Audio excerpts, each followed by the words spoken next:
따따따따 변비행 변종국입니다. 오늘 변비행에서는 회항 이슈와 관련한 궁금한 것들에 대해서 풀어드리도록 하겠습니다. 따따따따 변비행 이륙합니다. 일단 사건 개요를 좀 설명을 드리면, 대한항공 이스라엘 항공기 입국 금지 사건, 정말 초유의 사태였죠. 비슷하지만 조금 다른 일이 또 발생했습니다. 아시아나 항공이 베트남으로 가고 있었어요. 그런데 출발한 지 얼마 안 돼서 갑자기 베트남에서 노 코리아 하는 바람에 다시 갈까 말까 하다가 이제 연료를 보고 이건 회항을 해야겠다라고 생각을 해서 기장님이 회항을 한 사건이에요. 여기서 이제 각종 질문들이 쏟아지죠. 첫 번째 질문이, 이분들은 환불을 받을 수 있을까요? 당연히 받을 수 있습니다. 물론 항공사가 잘못한 일은 아니지만 목적지까지 데려다 주지 못했다는 이유 때문에 항공사가 승객들에게 전액 환불을 결정했습니다. 두 번째 질문은, 비행기라는 게 승객을 싣고 가기도 하면서 동시에 체류하고 있던 승객들을 다시 데려오잖아요. 근데 비행기가 가야지 데려오는 건데 못 갔잖아요. 그럼 거기 있는 승객들은 발이 묶인 상태라는 거죠. 근데 도대체 이분들은 어떻게 하냐? 여기서 이제 항공 용어 중에 페리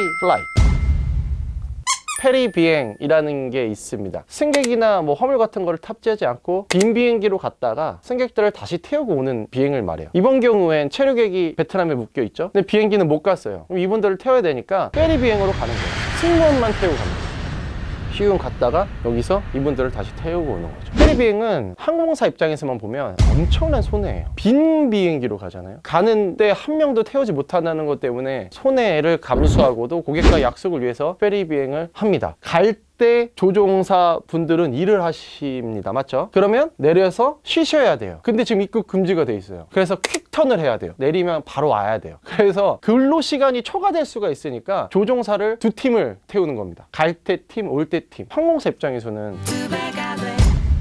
입장에서는 가용 인력이 많아져야 되는 그런 문제가 있는 거고, 예를 들면 정말 뭐 프랑스, 스페인, 미국 이런 데서 우리나라 입국 금지가 취해지면 정말 골치 아픈 상황이 발생할 거예요. 승무원들이 좀 쉬어야 되는 게 보장이 돼야 되는데 입국이 금지가 되면 승무원들이 거기서 현장에서 쉴 수가 없어. 그럼 막 몇 시간씩 일을 해야 되니까 그런 상황이 발생해서는 안 되겠지만, 발생하면 아마 외교부끼리 승무원에 한해서는 입국을 좀 받아달라, 그런 협의가 있어야 되지 않을까? 근데 문제는 앞으로 특히 입국 금지가 많아지면 거기 계신 분들이 못 들어오는 문제가 있기 때문에 이 페리 비행은 좀 더 많아지지 않을까라는 생각을 합니다. 코드 쉐어라는 게 또 있습니다. 쉽게 말해서 두 항공사가 하나의 항공기를 이용한다, 이렇게 보시면 되는데, 에어프랑스가 대한항공에게 임시적인 코드 쉐어를 중단하자라는 통보를 했어요. 코드 쉐어를 하면 크게 장점이 두 개예요. 하나는 고객들은 항공편이 많아지는 거예요. 예를 들면 한국에서 프랑스를 갈 때 대한항공 비행기를 탈 수 있고 에어프랑스 비행기를 탈 수 있기 때문에 이런 선택권이 넓어지고, 또 하나, 파리에서 또 다른 도시를 가는데 대한항공은 없는데 에어프랑스만 있다. 그럼 코드 쉐어를 통해서 그렇게 목적지를 또 갈 수가 있습니다. 그러면 고객들의 노선 선택권 또한 넓어지는데 이 코드 쉐어를 잠정 중단하겠다라는 통보를 했어요. 얄밉지만 사태가 심각해지니까 벌어지는 건데, 아직까지는 이제 어떤 코드 쉐어를 중단한다 뭐 이런 통보가 쏟아지고 있는 건 아니지만, 입국 금지가 체결된 그 나라 사이에서는 사실상 코드 쉐어를 못하고 있다고 보면 돼요. 항공업계의 상황이 실시간으로 변하고 있습니다. 이게 뭐가 어떻게 변할지 몰라요. 그래서 앞으로 변비행은 여러분들께 긴급하게 알려드려야 될 것이 있다고 생각이 되면 긴급 편성을 통해서 다양한 콘텐츠로 찾아뵙도록 하겠습니다. A few moments later. 아니 진짜로 이 업계가 너무 어려우니까 답이 없어요. 진짜 답이 없어, 답이. 내가 세계 평화를 기도한 게 거의 처음, 내가 이런 적이 별로 없거든.